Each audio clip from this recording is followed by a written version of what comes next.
Okay guys, this is my tutorial on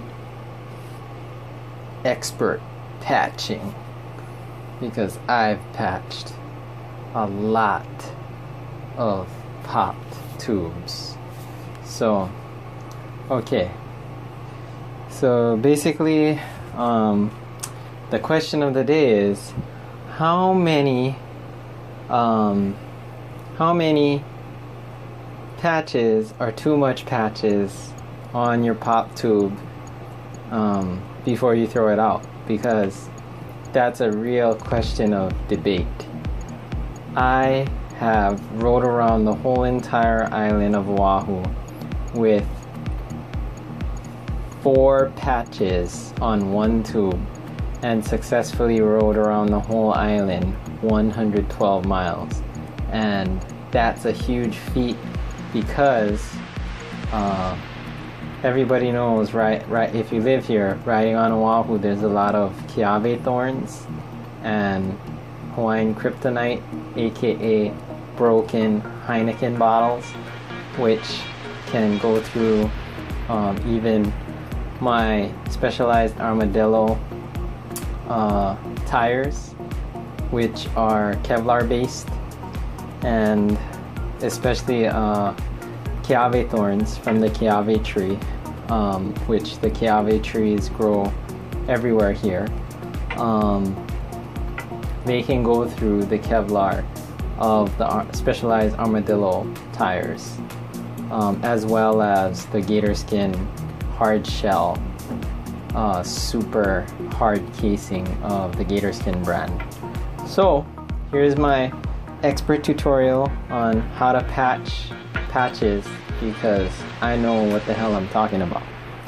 So basically, if you can't find the hole, like this particular one, the hole was really tiny, get a bowl of water, put it in the water after you pump it up, right?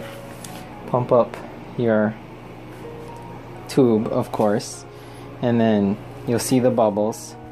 And then the hardest part is, I get a bottle of handy white nail polish, and to keep the nail polish from sticking, the cap from sticking to the bottle, you can put some Vaseline on the inside of the cap. It's another pro tip. So I put 4 dots on the far axes of where the hole is. Make sure it's totally dry, and then sandpaper it down, right? And to save time, I'll just explain. Sandpaper it down, and then this is my bag of patch supplies, all my patch kits. You usually buy a couple of them. So then I really like the Rima top tube, or a Rima top brand of, I think it's made in Germany, of vulcanization liquid. Rima tip top vulcanizing fluid, right? So crack this thing open, pop the top with the pin cap, and then put a dab of it on and circle it around. Do not use your finger, because your finger has oils. And then put this bad boy in front of a fan, let it dry till it becomes a hazy color, not a shiny color. It's going to be like a hazy clear white, right after sandpapering it down. And then dust it off a little bit, dust the rubber dust off a little bit with the sandpaper, not with your fingers. Then put the glue on it, let it dry to a haze, and then get your patch. Where the hell are my patches? These suck, by the way. These quick patches, they always end up re-rupturing.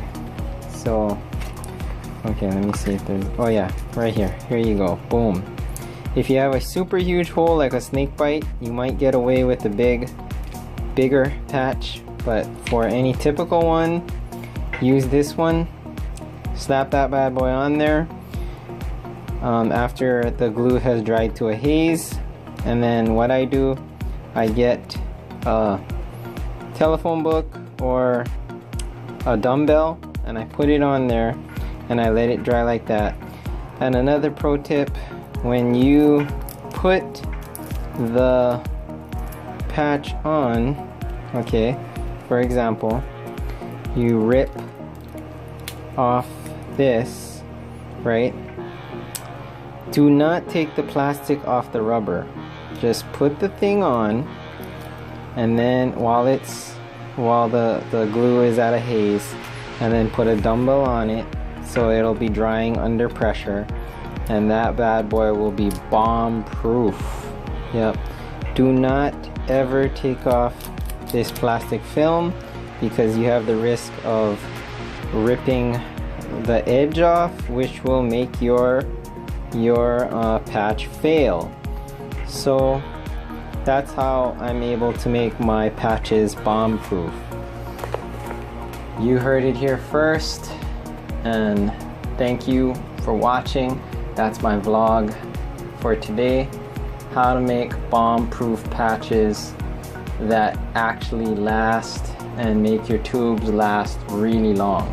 Because I've gone up to 6 patches on one tube and still cranked out 50 miles on it, no problem. Yes, eventually the patch will fail due to just being old. The patch over time will deteriorate, so no, it won't last forever like a brand new tube.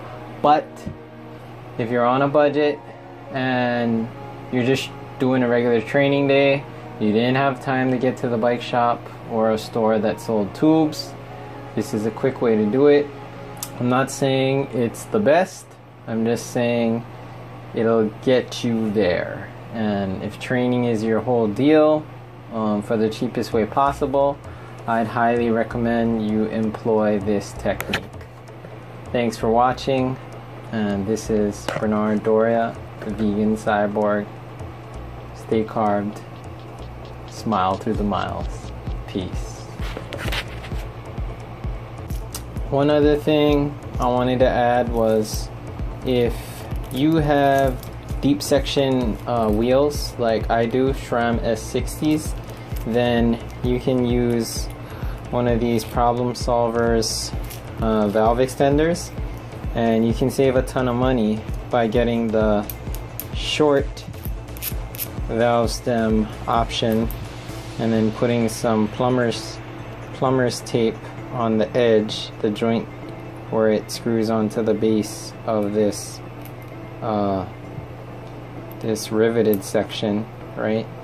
And then you undo the valve and you screw on the Problem Solver's valve extender, and there you go. You have a SRAM S60 60mm deep compatible valve for the cheaper option tube, inner tube, if you're using a clincher.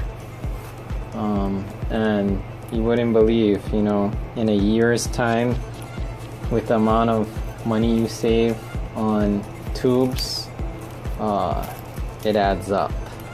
It adds up. That's it.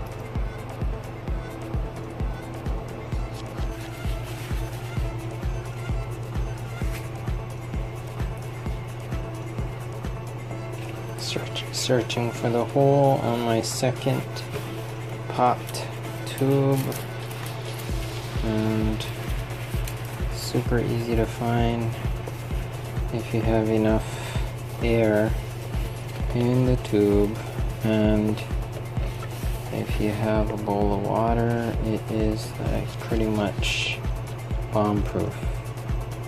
Because sometimes if you're out on the road the cars are kind of too loud, so you can't really hear the air coming out of your tube in order to patch it on the go, and patching it on the go isn't always the greatest idea. A lot of times it is much better to patch it at home, because you can actually pinpoint the right spots where you need to put the patch and all that kind of stuff. So it looks like this tube's actually good. It might have just been a loose valve extension. Wait a minute. No. Yeah, it might have been a loose valve extension that was actually causing this tube to go flat when it was on my SRAM S60, because I am not seeing any freaking air bubbles. So this tube is still good. Another really good insider tip to decrease the amount of what do you call it? I guess tube bulging when you're pumping up your tube in your reinstalled tube in the tire. Put baby powder on the tube after, of course, after it's dry, and it will be easier to pump up the tube in the tire with a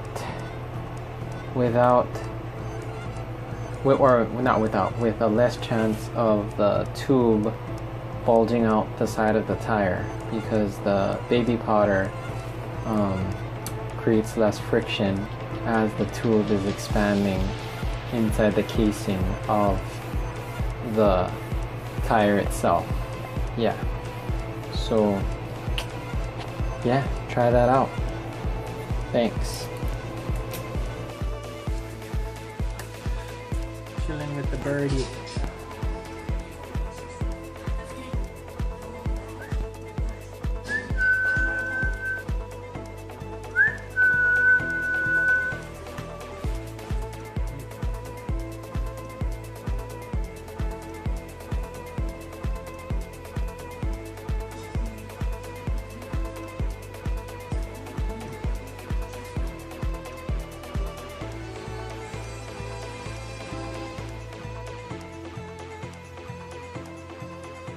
Step up, birds.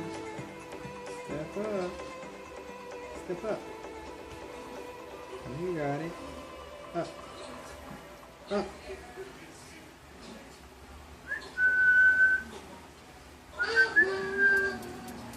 Yeah. Yeah.